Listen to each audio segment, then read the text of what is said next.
Bagus gak? Bagus gak?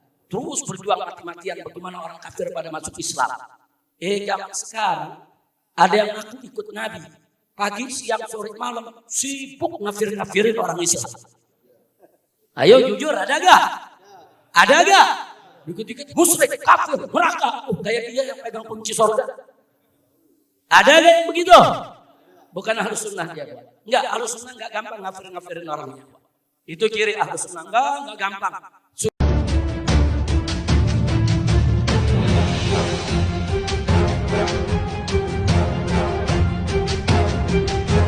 Hadis ke-22 yang ada dalam kitab Riyadhus Shalihin bab taubah, yaitu bab tentang taubat ya ikhwan. Hadis ini diriwayatkan an Abi Hurairah. Diriwayatkan oleh Abu Hurairah. Abu Hurairah itu kunyah. Jadi dulu Nabi dan para sahabat suka dipanggil dengan kunyah. Itu merupakan tradisi yang baik di tengah bangsa Arab. Jadi karena dulu Nabi punya anak laki-laki pertama namanya Al-Qasim, makanya Nabi dikunyahkan Abul Qasim. Nah begitu juga perawi kita ini Abu Hurairah, itu bukan nama, itu kunyah. Nah Abu Hurairah ini sangat populer dengan kunyahnya. Di mana-mana orang sering dengan Abu Hurairah, tapi sedikit sekali yang tahu nama aslinya. Nah nama aslinya adalah Abdurrahman ibn Sakhr. Abdurrahman ibn Sakhr, yaitu nama beliau adalah Abdurrahman, sedangkan ayahnya adalah Sakhr. Nah Abu Hurairah ini masuk Islam itu sekitar Ayyamul Khaybar. Beliau dari Yaman datang ke Madinah di Ayyamul Khaybar, bertemu dengan Nabi alaihi salatu wassalam. Kemudian beliau masuk Islam, dan semenjak masuk Islam beliau terus melayani Nabi alaihi salatu wassalam. Di mana Nabi hadir, beliau hadir. Di mana Nabi yaitu menyampaikan nasihatnya buat para sahabat, beliau selalu hadir. Nah sehingga beliau banyak meriwayatkan hadis-hadis yang berasal dari Nabi kita Muhammad sallallahu alaihi wasallam. Nah sekarang mari kita lihat. Wa an Abi Hurairah radhiyallahu anhu. Nah biasakan diri kalau dengar nama sahabat, atau menulis nama sahabat atau membaca nama sahabat, biasakan taraddi. Biasakan kita membaca radhiyallahu anhu. Kenapa? Karena Allah yang ajarkan kita dalam Al-Quran. Di dalam surat At-Taubah ayat 100 Allah nyatakan faqala ta'ala was-sabiqunal awwalun minal muhajirin wal ansar wal ladzina tabauhum bi ihsan radhiyallahu anhum wa radu. Jadi dalam Al-Quran Allah sendiri menceritakan was-sabiqunal awwalun, yaitu generasi awal yang sudah mendahului kita dulu. Siapa mereka? Minal muhajirin wal ansar, dari kalangan muhajirin dan ansar. Nah, siapa itu muhajirin dan ansar? Muhajirin, sahabat Nabi yang hijrah dari Mekah, meninggalkan tanah airnya untuk menjaga agama dan akidahnya menuju kota Madinah. Sedangkan ansar adalah sahabat Nabi, para penduduk Madinah yang menerima, membantu, menolong, melindungi saudara-saudaranya yang hijrah dari kota Makkah. Enggak sampai di situ. Walladzina tabauhum bi ihsan. Dan siapa saja orang-orang yang mengikuti muhajirin dan ansar bi ihsan, dengan kebaikan.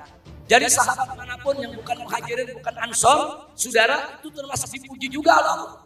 Karena mereka mengikuti jalannya muhajirin dan ansar. Lalu apa Allah nyatakan tentang mereka? Radhiyallahu anhum. Allah ridho kepada mereka. Nah, jadi sekarang kita lihat di sini Allah yang maha agung, Allah yang maha mulia, Allah yang maha kuasa, Allah yang maha besar. Saudara, menyatakan dalam Al-Quran kepada para sahabat Nabi radhiyallahu anhum. Kalau Allah yang menyatakan bukan doa maknanya. Kalau Allah yang menyatakan itu maknanya Allah melimpahi ridho kepada mereka ya ikhwan. Nah karena itu kita sebagai umat Nabi yang banyak utang budi, utang jasa kepada para sahabat, seyogianya lah untuk banyak-banyak mendoakan para sahabat. Saudara, sebagai apa? Sebagai bentuk terima kasih kita kepada mereka, saudara. Padahal terima kasih kita sebesar apapun gak bisa nebus utang jasa yang mereka sampaikan kepada kita. Kenapa? Saudara, sebab laulahum, tanpa sahabat kita gak kenal Islam. Dari mana Al-Quran itu sampai dari Nabi kepada kita? Lewat sahabat. Dari mana hadis-hadis Nabi itu sampai dari Nabi kepada kita? Lewat sahabat. Saudara, Dari mana kita bisa kenal Islam, saudara? Yang diajarkan oleh Nabi melalui para sahabat.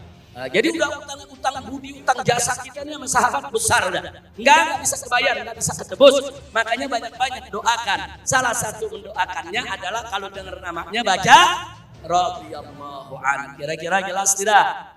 Nah, sekaligus kalau kita sering baca radhiyallahu an, insya Allah itu jadi obat, jadi benteng.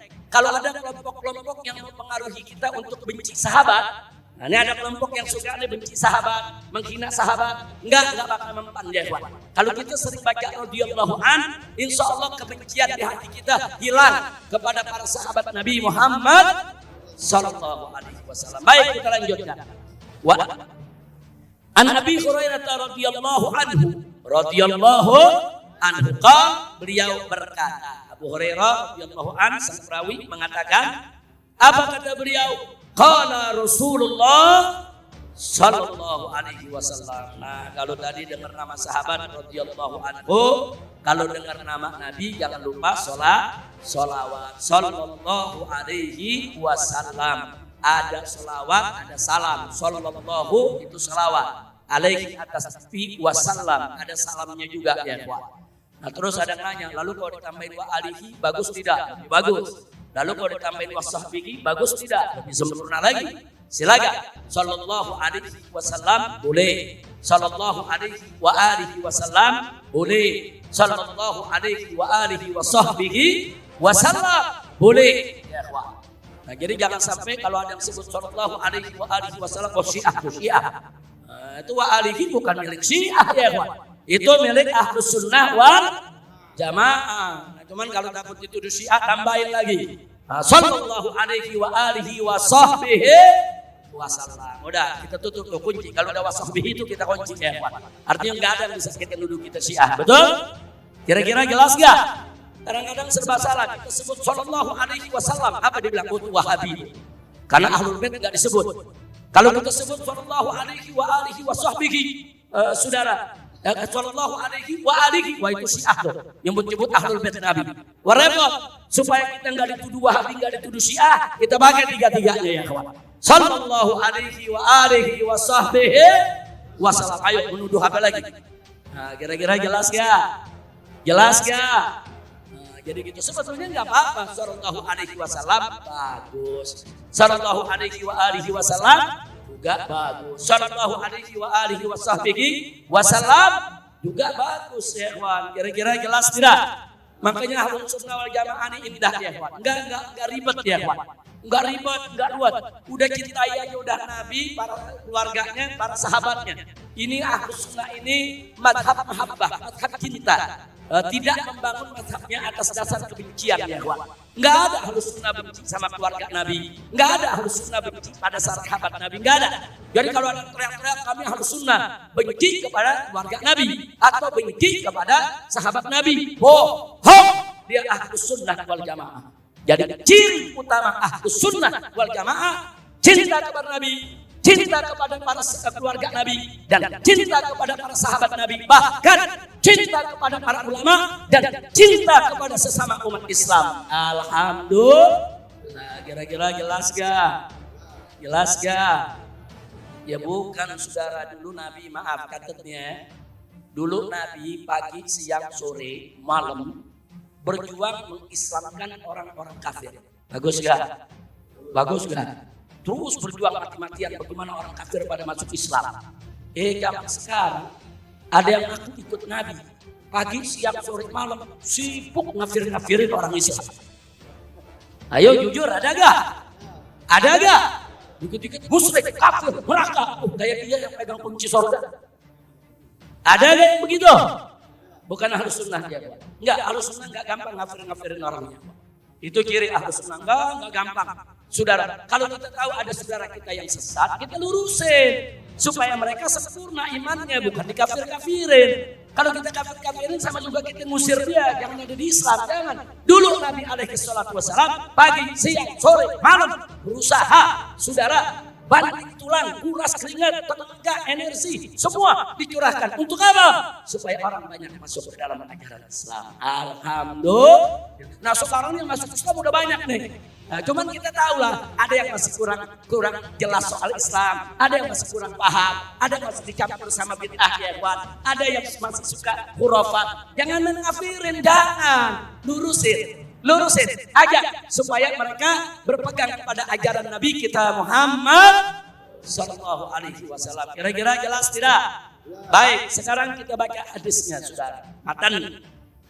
Apa kata Nabi alaihi salatu wasallam dalam hadis ini? Beliau mengatakan, saudara, man taba, barang siapa yang bertobat qabla an tatlu asy-syamsu min maghribiha, sebelum matahari terbit dari barat, taballahu alaih, Allah terima dia punya tobat. Masya Allah. Artinya apa? Artinya pintu taubat selalu terbuka. Allah nggak akan tutup pintu taubat. Sampai kapan? Sampai matahari terbit dari barat. Kapan itu matahari terbit dari barat? Saat menjelang hari kiamat. Sekarang matahari terbit dari mana? Benar, dari timur. Ente melihat dia tiap pagi. Ayo, jangan-jangan udah dari barat. Matahari terbit dari mana? Dari mana? Dari timur. Nah, salah satu ciri hari kiamat. Ciri hari kiamat itu banyak. Ada alamat sughra, ada alamat kubra. Ada tanda-tanda hari kiamat yang sughra, yang kecil-kecil aja saudara. Tapi ada juga tanda-tanda kiamat yang kubra. Nah, salah satu tanda kiamat yang kubra adalah matahari terbit dari barat. Sekarang pertanyaannya, secara ilmiah, ilmu astronomi, apa mungkin matahari itu terbit dari barat? Ternyata para ahli astronomi dalam 20 tahun belakangan ini mengatakan sangat mungkin suatu saat bahwa matahari akan terbit dari barat. Kenapa?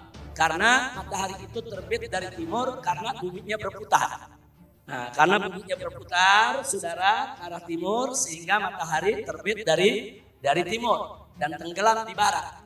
Nah, tapi kata mereka, suatu ketika nanti bumi ini, saudara, gerak putarannya akan melemah. Kalau sekarang bumi itu berputar satu hari satu malam 24 jam. Satu hari satu malam 24 jam. Nanti suatu ketika, entah berapa tahun yang akan datang, saudara, bumi ini berputar akan melemah. Satu hari satu malam bisa sampai 4-50 jam, saudara. Nah, kalau sudah melemah, ini muter lama-lama lemah, muternya lama-lama lemah, berhenti, dia bisa berbalik memutarnya, tidak lagi ke arah yaitu sebelah timur, tapi ke arah barat. Kalau sudah matahari berbalik arah, berputar ke arah barat, maka matahari akan terbit dari barat. Jadi ternyata secara ilmiah para ahli astronomi mengakui nggak menutup kemungkinan itu terjadi. Hanya saja mereka nggak bisa perkirakan kapan itu akan terjadi, tapi tanda-tanda itu bisa terjadi di alam semesta ini. Artinya, shadaqallah wa shadaqar rasul. Jadi apa yang diberitakan oleh Allah dan Rasulnya tentang matahari nanti akan datang dari sebelah barat, itu bukan khurafat, bukan cerita bohong, dan itu pasti nanti akan terjadi. Mudah-mudahan kita nggak ngalamin kiamat semua. Amin ya rabbal alamin. Baiklah ya ikhwan. Jadi inti dari hadis tadi, pintu taubat selalu terbuka. Ayo kita bertobat daripada kesalahan kita. Jangan pernah menunda taubat. Taubat itu tidak mesti setiap maksiat. Taubat itu tidak mesti setiap malam Jumat. Tapi taubat itu semestinya setiap saat. Kita mau buat dosa, enggak buat dosa, ada maksiat, enggak ada maksiat, taubat ya ikhwan. Karena Nabi yang mengatakan alaihi salatu wassalam, Nabi saja nggak punya dosa, nggak punya salah, nggak punya maksiat. Tapi apa beliau katakan? Sehari saudara, Nabi tidak kurang beristighfar, membaca astagfirullahaladzim wa atubu ilaih tidak kurang dari 100 kali. Nah bayangkan tuh, Nabi, saya mau tanya nih semua nih, jawab yang kompak. Nabi punya dosa gak? Nabi maksiat gak? Nabi bikin salah gak? Nabi ada bikin kemungkaran? Enggak ada. Yakin Nabi bersih, yakin Nabi suci, yakin Nabi mulia. Tapi ternyata Nabi istighfar gak? Istighfar. Itu pelajaran buat umat. Istighfar itu bukan hanya kalau maksiat, itu pendidikan dari Nabi. Yang gak punya maksiat aja Nabi ajarin istighfar, apalagi yang maksiat. Kira-kira jelas gak? Jelas gak? Nah saudara, ada yang nanya, Lalu bagaimana kalau orang tobat maksiat, habis tobat maksiat lagi, tobat lagi maksiat lagi. Ini sampai kapan? Jawabnya saudara, sampai tobatnya menang, maksiatnya kalah. Jadi jangan putus asa, tobat maksiat, saya habis tobat maksiat lagi, tobat udah dah. Nanti dia jadi saya takut lah, ntar Allah marah habis tobat maksiat. Justru kalau Anda takut Allah marah, stop maksiatnya, teruskan tobatnya. Tapi kalau nggak bisa, habis tobat maksiat, nggak apa-apa, terusin. Tobat maksiat. Saudara, sampai kapan? Sampai tobatnya menang, maksiatnya yang kalah. Nah, jadi jangan Anda putus asa, jangan. Makanya Al-Imam Al-Hasan Al-Basri radhiyallahu ta'ala anhu, saudara, ditanya sama muridnya, Tuan Guru, ini banyak murid-muridmu yang berbuat taat tapi maksiat. Sampai kapan? Apa jawab Al-Imam Hasan Al-Basri radhiyallahu ta'ala anhu? Beliau mengatakan, hatta ya'isas syaitan, sampai setan putus asa. Nah, sampai setan putus asa ya, artinya apa? Setan gak bakal putus asa goda kita. Kita disuruh maksiat, kita maksiat, setan senang. Kita tobat, setan marah. Digoda lagi kita maksiat, kita tobat lagi, setan marah. Terus begitu sampai setan putus asa sehingga kita gak maksiat lagi. Ayo, berani gak lawan setan? Jangan takbirnya doang yang kencang, lawan setan gak berani. Ayo, kita jihad lawan setan, berani gak? Nah, di antara caranya apa? Yaitu tadi, maksiat tobat. Oh, kok gitu kita adu terus maksiat tobat. Jangan adu. Sampai tobatnya menang, maksiatnya kalah. Siap tidak? Takbir. Shallu ala nabi. Hatta takbir di taubah. Hatta nahutul nas ala taubah. Naam, hatta ya'isa syaitan, kama qala Imam Hasan Al-Basri dan fi kalam. Jazakallahu khair. Kira-kira jelas semua ya. Nah, jadi tobat saudara selalu dibuka oleh Allah Subhanahu wa taala. Dalam surat Az-Zumar saudara, Allah menyatakan qul ya ibadiyalladzina asrafu ala anfusihim la taqnatu min rahmatillah.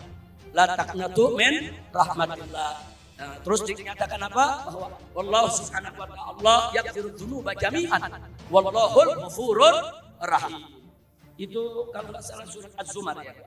Ya, surat Az-Zumar ayat 53 ya. Di situ Allah katakan katakan hai Nabi, katakan hai Rasul. Katakan kepada kaum punya umat bahwasanya Allah menyerukan orang-orang yang penuh dosa. Apa seruannya? Allah menyatakan ya ibadiyalladzina asrafu ala anfusihim. Hei hamba-hambaku yang telah lewat batas atas dirinya. Saya mau tanya, kalau disebut lewat batas berarti dosa kecil apa dosa gede? Dosa dikit apa dosa banyak? Ini yang dipanggil oleh Allah, saudara, bukan orang yang takwa, yang soleh, yang amalnya bagus, bukan. Yang dipanggil yang banyak dosa, yang berlumpur maksiat. Apa kata Allah? Ya ibadiyalladzina asrafu ala anfusihim. Hei hamba-hambaku yang penuh dosa, yang sudah kelewat batas, yang kotor dirinya dengan maksiat, dipanggil Allah. Apa Allah nyatakan dalam ayat ini? La taqnatu min rahmatillah. Jangan sekali-kali kamu putus asa dari rahmat Allah. Subhanallah. Allah ngasih kabar kepada orang-orang yang berdosa, orang-orang yang penuh dosa, orang-orang yang kotor, orang-orang yang udah kelewat batas, jangan putus asa dari rahmat Allah. Kenapa? Allah nyatakan di sini, saudara, innallaha yaghfiru dzunuba jami'a. Sesungguhnya Allah itu mengampuni semua dosa. Subhanallah. Dan Allah sebutkan di akhir ayat, innahu huwal ghafurur rahim. Ketahuilah bahwasanya Allah adalah yang maha pengampun lagi maha penyayang. Subhanallah. Saudara, Pak, indah gak ayatnya? Indah gak seruan Allah? Yang dosa dipanggil, yang kotor, udah kotor dipanggil, yang udah kelebihan, ayo balik tobat. Allah ampuni semua dosa. Jadi dosa kita setinggi gunung, seluas lautan, semua Allah ampuni dengan syarat tubu ilallahi taubatan nasuha. taubatlah kembali kepada Allah dengan taubat yang sejati. Jadi nanti gak usah ada yang nanya lagi, Habib dosa zina diampuni gak? Gak usah nanya lagi tuh. Habib dosa membunuh diampuni gak? Gak usah nanya lagi. Habib dosa jadi bandar narkoba diampuni gak? Gak usah nanya lagi. Allah udah menyatakan apa? Saudara, innallaha yaghfirudz dzunuba jami'a, semua dosa Allah ampuni, saudara. Syarat taubat kepada Allah dengan sebenar-benarnya taubat. Mudah-mudahan semua kita diampuni oleh Allah, diterima taubat kita. Saya mau tanya semua, jawab, siapa yang maha pengasih? Siapa yang maha penyayang? Siapa yang maha pengampun? Siapa yang maha kuasa? Siapa yang maha indah? Siapa yang maha besar? Siapa yang maha agung? Siapa yang maha mulia? Takbir! Sallu ala nabi.